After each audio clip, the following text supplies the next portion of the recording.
Devotional Tuesday, 22nd of September.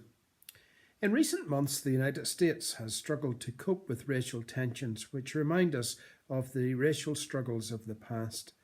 For centuries, American society was racially segregated, from schools to buses, public toilets to drinking fountains, restaurants to churches. The country was divided into black and white. Hospitals were among the last institutions to desegregate because many people were afraid they might get the wrong blood during a transfusion. They feared that if they received blood from a person of another colour or ethnicity, they might actually develop the characteristics of that race. All that changed when Dr. Charles Drew came along. In the 1930s, Dr. Drew created the process that we now use to make plasma.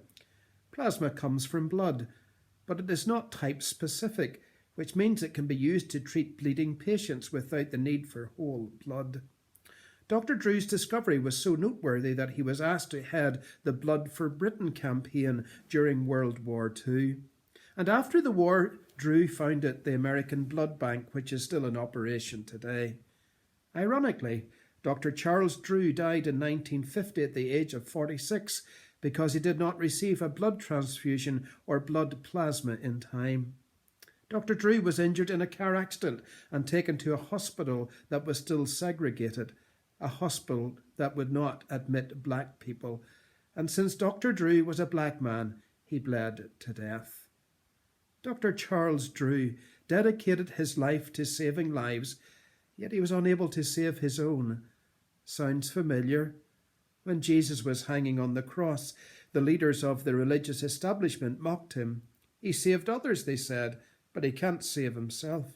He's the King of Israel. Let him come down now from the cross, and we will believe him. It is only in retrospect that we can appreciate the injustice of Dr. Drew's death.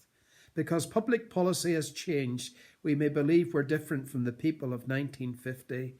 We cling to the belief that we would have behaved in a more caring manner than those who turned Dr. Drew away during this time of need. But can we be sure of that? What about Jesus' death on the cross?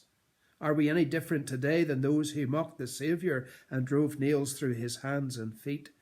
Unless we truly appreciate what he did for us, we aren't different at all. We have to put our faith in Jesus and make him Lord and Saviour of our lives. Only then can we be changed by him from the inside out.